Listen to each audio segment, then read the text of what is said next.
You see, John O'Keefe had just been hit by Karen Reed in front of 34 Fairview Road, and he lay on the ground dying, and he needed help.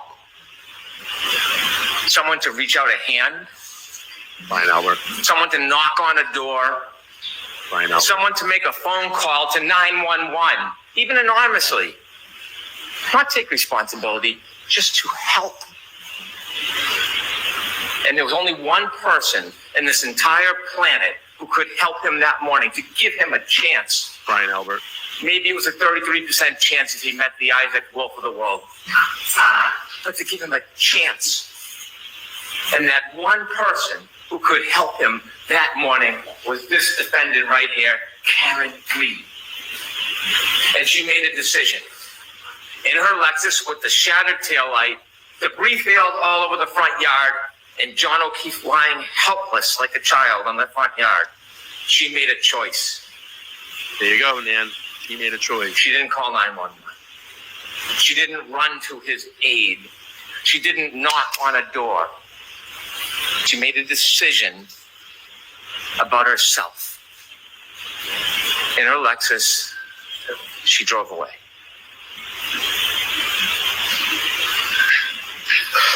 She was drunk. She hit him, and she left him to die. She was drunk. She hit him, and she left him to die. Before I go through and detail the evidence, let's talk a little bit about the evidence as a whole. She was drunk. She was drinking that night. She was drinking McCarthy's with John. She was drinking at the waterfall. Her blood was taken. The samples, the retrograde analysis, almost 2 to 3 times the legal limit. She was drunk. She hit him. The timeline in this case is beyond dispute. You can accuse, assault, characterize, malign, twist. The timeline doesn't change. It is data. Data is data. The black box, the forensics from the SD card, we know exactly. We're getting in, but I just want to pause this right here and look at the Commonwealth table versus when you saw the defense table. When AJ was speaking, everybody at that table watched Alan Jackson for an hour and 15 minutes. Now you're looking at the Commonwealth. They're not even looking at Brennan. Lally is playing with paper clips again. There's no one watching him. You know, this is the defeated team that doesn't believe in anything that Hank Brennan brought forth to the public. I mean, it's crazy to see this. Brian, you're a dumbass. You really are. AJ and that whole table at the defense table think they're rock stars and think that everybody should bow at their feet. They filibuster. They act like they're superheroes when the Commonwealth are the superheroes. Hank Brennan is a humble man. Adam Lally is a humble man. They don't need to put on airs. They don't need to perform. Hank Brennan is passionate because he's got the truth. Let's play through about a minute and a half, and then we'll opine on this opening. Step by step where they were. We know in that window, she hits him because he never moves again. His healthcare data. The temperature on the battery of the cell phone. Yeah. The physical evidence, the debris field, the DNA, the hair. And then she left him to die.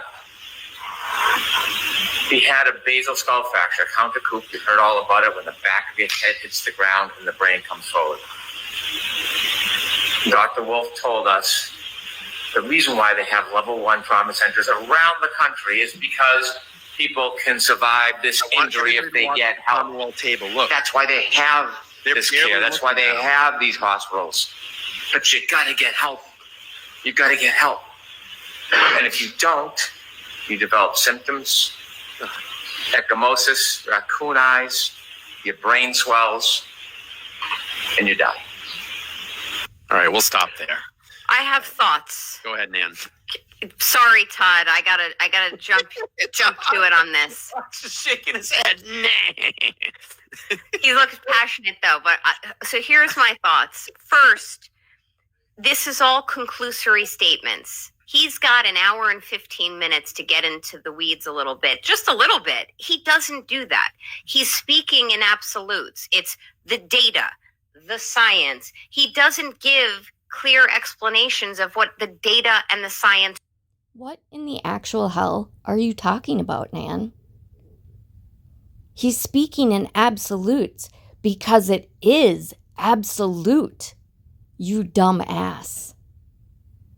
And what weeds do you want him to get into exactly? Are you speaking in riddles? Show, because truth be told, the science and the data prove the defense, prove the fact that there was no collision and that Karen didn't hit him with the car, etc. The second point I would have, and Oh, you are so full of shit. Let me just take a minute, Todd McGee, and tell you what a piece of shit I think you are. You are a retired police officer, and you have been doing nothing but coming out and talking shit about police officers.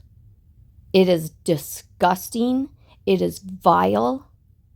The only person that knew that John lay on that yard in the cold is Karen Reed.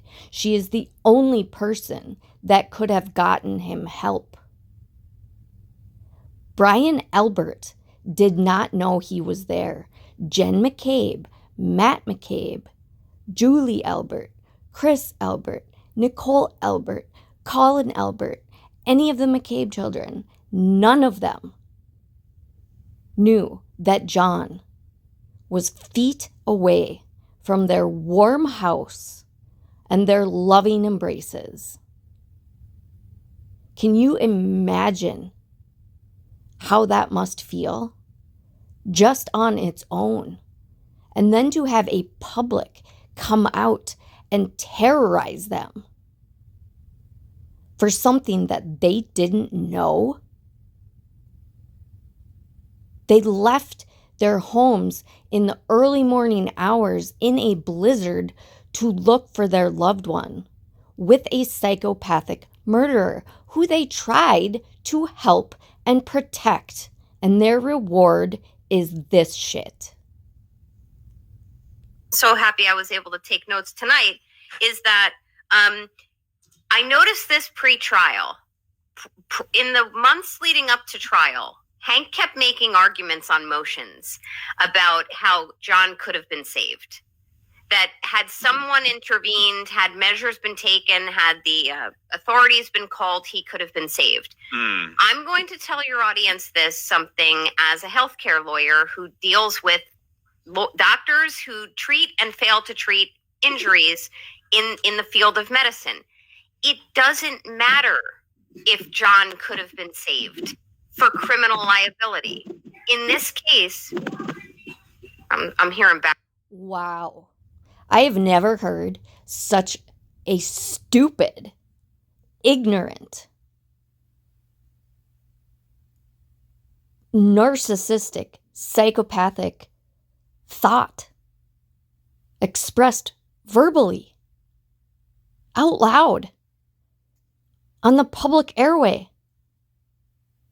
It doesn't matter if he could have been saved. Really? Because I don't think Karen Reed would be charged with murder if he could be saved, you dumb bitch.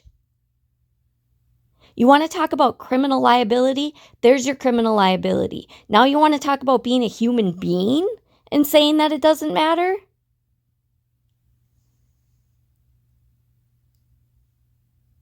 Background noise. I'm not sure it's coming from my computer, but in this case, it doesn't matter if Karen made a choice and backed the car into John O'Keefe and drove away, or if she backed the car into him and then ran to his side and said, "Oh, I'm sorry, I hit you, and now I'm you're going to be dead and dying.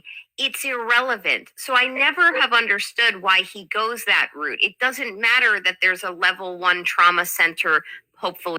If John was your son, you dumb cunt, would you be sitting there saying it doesn't matter if his girlfriend went to him after she maliciously ran him down and left him to die in the cold?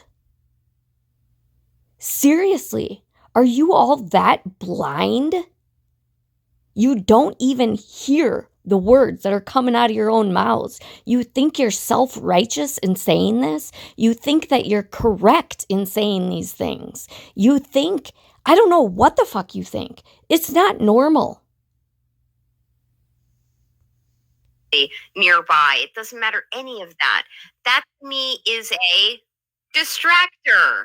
That's what Ronnie. Fuck all of you. Fuck all of your faces. Fuck you.